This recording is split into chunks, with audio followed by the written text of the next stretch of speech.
At this critical juncture in U.S.-China relations, Wang Yi dialed back his tone and said anything is open to discussion, hoping to put CCP on life support by holding back U.S. actions through negotiations. The U.S. announced visa restrictions on Chinese United Front Works officials. The CCP's foreign ministry gave a weak response that they would take necessary measures. The U.S. will sanction at least 12 CCP officials over the matter of Hong Kong. Hua Chunying strongly condemned the act. Despite unclear pandemic situation, CCP's Health Commission announced the medium risk areas in Shanghai will have 0 cases by tomorrow. Yang Zijun, a student of the Chinese University of Hong Kong, was arrested for violating the evil national security law during his graduation day demonstration. War is approaching. An amphibious assault fleet of the U.S. military has entered the South China Sea. The CCP ramped up its effort to control the mind of soldiers. The PLA's newspapers again condemned the 4 traitors, Guo Boxiong, Xu Caihou, Wang Fenghui, and Zhang Yang. At Dongguan's market, a person collapsed for an unknown reason. A new CCP-Virus case has been confirmed at the P2 district in Chengdu, Sichuan province. The People's Hospital in P2 district was closed. I'm currently at the Chengdu P2 district People's Hospital. A few minutes ago, there was an official announcement that the new case was found at the People's Hospital early in the morning of December 7. A diagnosed local case of the CCP virus. I'm at the entrance of this hospital. We can see cordons are set up and the entire hospital is locked down. There are cops, including traffic cops, maintaining order at the gate. And on my way here from the parking lot for journalists, I saw convenience stores near the hospital are also temporarily closed. I'm still inquiring about the situation.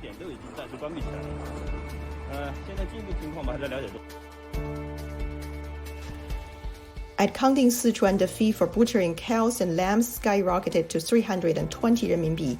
Many meat shops that couldn't afford a fee shut down. December 6, 2020, a fire broke out in Smith Electric Factory in Dayang Industry Zone in Guangdong. Water supply for the rest of the town was cut off to support the firefighting.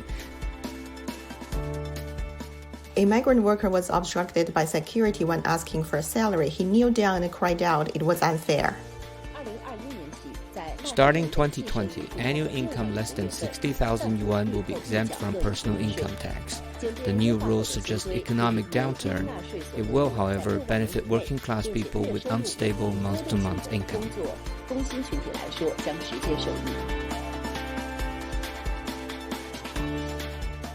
December 5th, 2020. 2,000 Zhenni mobile phones were said to have been implanted with Trojan horses, and Meizu was involved as well. The CCP may want to take the opportunity to acquire this company.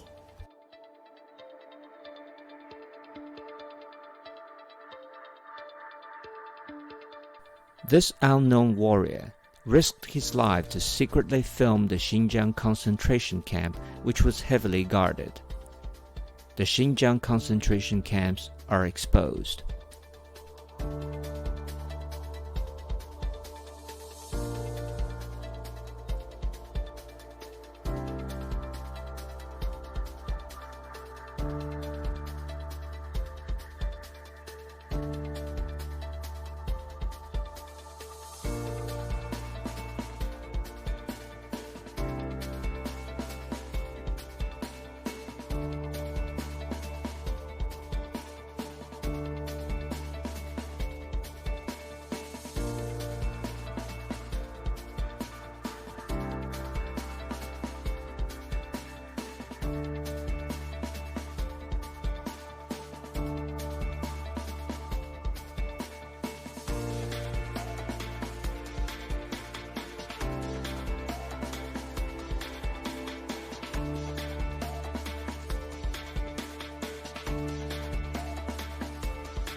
The 81st Army of CCP trained its troops on the frozen snowfield to prepare for war. The combined brigade of the 81st Group Army trains at Zhuryihe base maneuvered thousands of miles to the frozen fortress. A combined brigade of the 81st Army trained in Zhuryihe.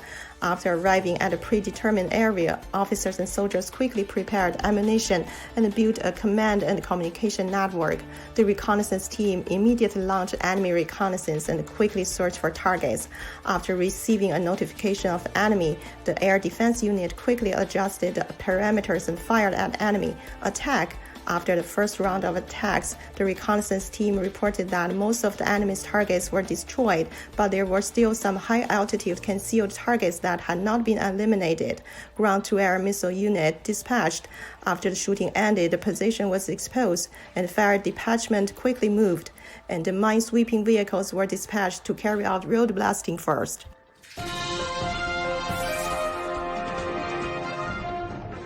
Standing by live at the White House with more. You know, Mark, Rudy Giuliani is a formidable presence. I first started covering him in 1982 when he was the mob-busting U.S. attorney here in New York. He cut crime as New York City mayor 2 terms, changed the culture of this city, guided New York through 9/11. He has put his heart and soul into everything he does, into his current mission. And he was even on with Maria Bartiromo this morning, despite this diagnosis of coronavirus. What is the reaction right now at the White House?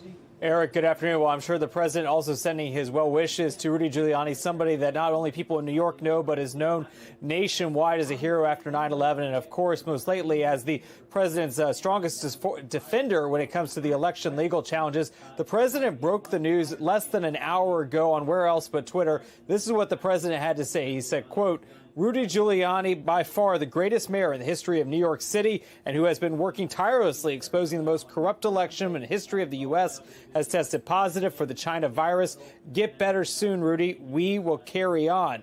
As I mentioned, Giuliani has been one of, if not the most loyal defenders of President Trump. He supported President Trump for years, endorsing him back in April of 2016.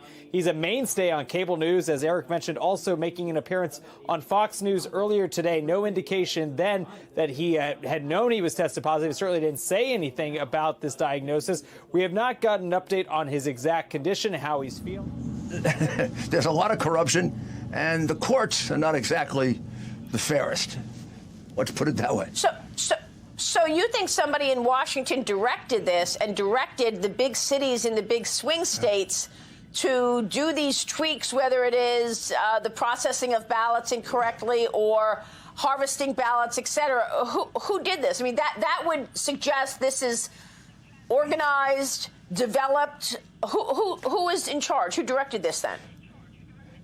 I have no idea. I mean, I don't know who is in charge of it. All I can tell you is it looks like a very well planned, very well executed situation. For example, at the same time at 3:30 in the morning on the night of the election, right after the election, a truck pulled into the back of the center in Detroit and delivered 100,000 phony ballots.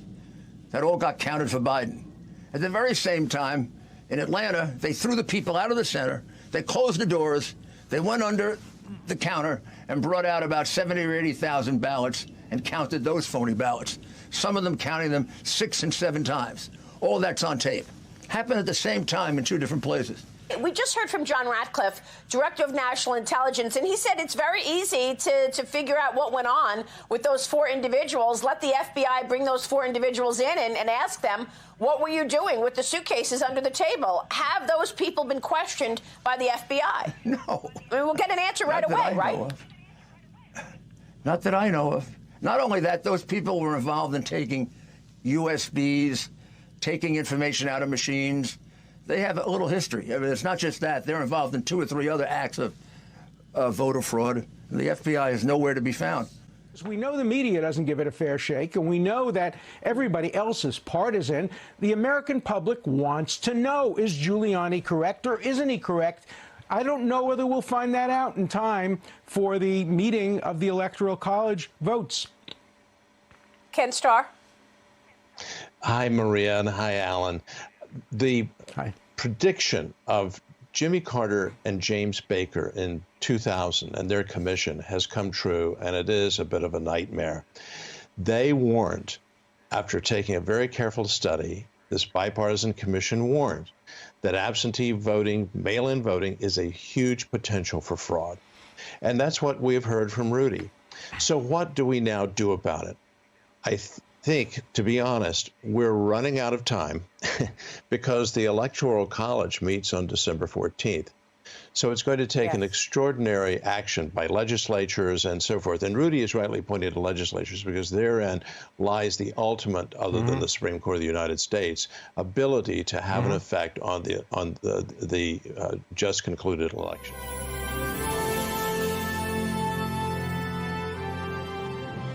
China, how they're threatening us economically, militarily, technologically, and you just highlighted one of the ways that shows how China is a threat, and that's this COVID-19 pandemic that the Chinese Communist Party, when they knew about its transmissibility, allowed it to go from China to the rest of the world. They intentionally and deliberately downplayed it in their country, pressured World Health Organizations, and allowed it to spread to the rest of the world. And that didn't just have the effect of wrecking the global economy. It didn't just have the effect of killing millions of people, including hundreds of thousands of Americans.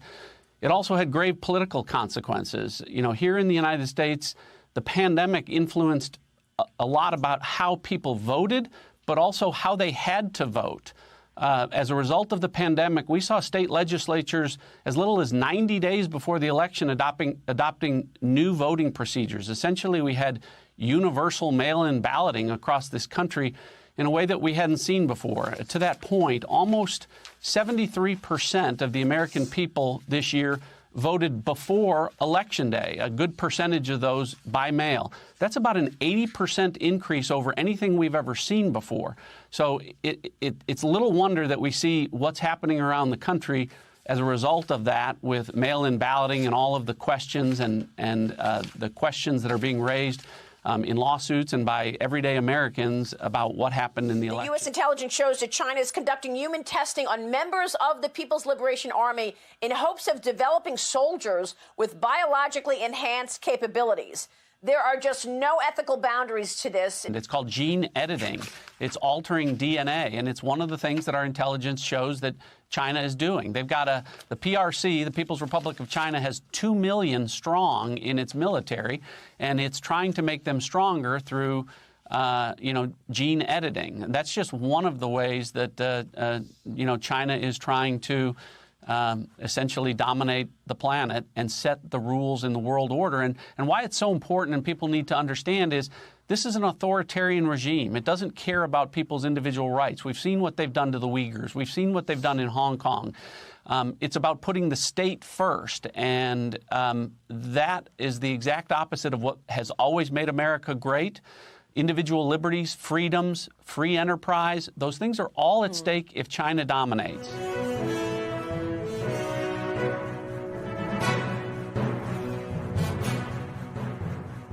Well, Steve, Churchill, I think, was actually dining at Chequers with top American envoys. He was there with the U.S. ambassador at the time and Roosevelt's special envoy to Europe when the news came in. And Churchill's immediate instinct, of course, with a lot of things, was, I must declare war on Japan immediately. He ended up having a phone call with Roosevelt and was asked, what's going on here? Roosevelt replied, we're all in the same boat now. And Churchill, in his own history of the war, wrote, and I want to quote you something from it. He said, quote, being saturated and satiated with emotion and sensation, I went to bed and slept the sleep of the saved and thankful. Remember, this is because for such a long time, Britain had believed that it was alone, America wasn't going to come into the war, and it would end in utter ruination for Britain and the continent of Europe. And this moment, while obviously horrendous and horrific for the United States, proved for Europe kind of the saving moment of the whole war. Yeah, this is once again, I think, shows us America as the essential nation, right? Churchill, as hard as they were fighting, and they were, I guess, over 2 years into the war, as hard as they were fighting, he understood that would take the United States to come basically to the rescue of Europe in order to beat the fascist uprising between the Nazis and Italy. So it was it just once again points out when you read Churchill's 6-volume history of the war how important was American involvement. Of course, a lot of controversy to date about the assault on Pearl Harbor, the attack on Pearl Harbor. You know, did we break the code? Did we not break the code? What people knew, because if you look at it, we were totally unprepared. At least on the scene, it was pretty shocking how unprepared we were. I want to play, if the guys in Denver, we're going to be coming back to Pearl Harbor throughout the show later. We're going to talk about the CCP and about a explosive video that's out by a professor that talks about how they've basically infiltrated the highest levels of the U.S. government with their friends, and that they have this until 2016 and Donald Trump. They had basically ability to get every issue in the world sorted out. So it's a very damning video, and we'll be going back to that with Darren Beatty later in the show. But if the guys in Denver can play, I want to go to the rally of President Trump on Saturday night. If we can play the rally, I want to play the chant that the deplorables put up when the two Senate candidates came on the stage. Can we get that up, or let me know when we get that up? So Raheem, before as soon as we can play it, let's play it. But Raheem, give me your assessment of Saturday night in Valdosta, Georgia.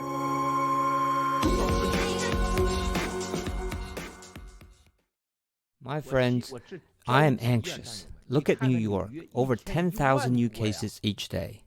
Over 10,000 new cases each day. All over the world, there are 1.58 million reported CCP virus deaths. In reality, the real number is twice, or even 3 times as many. Out of all people who died from the virus, how many would confirm that such? You must believe me on this. So many experts.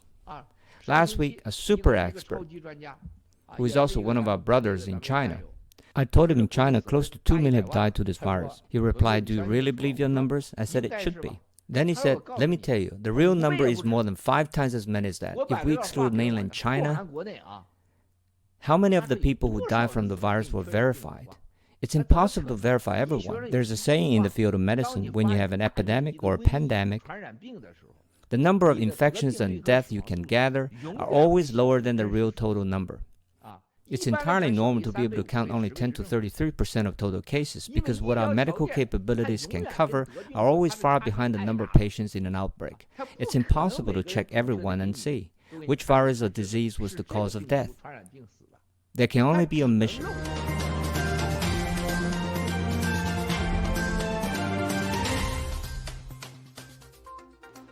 U.S. reports more than 175,000 new COVID-19 cases.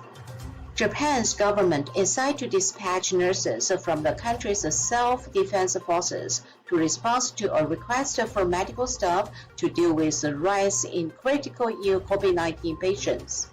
South Korea's military and the police will help with the contact tracing efforts as cases surge in the country.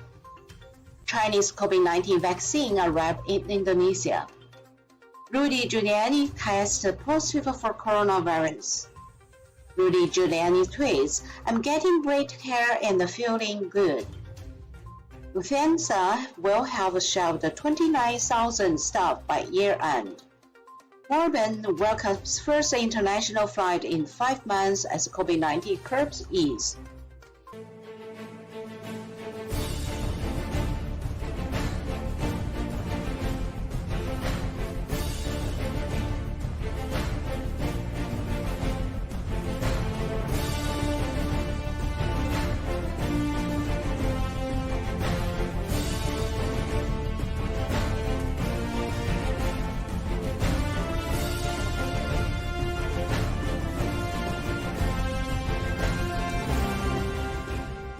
Dear mama,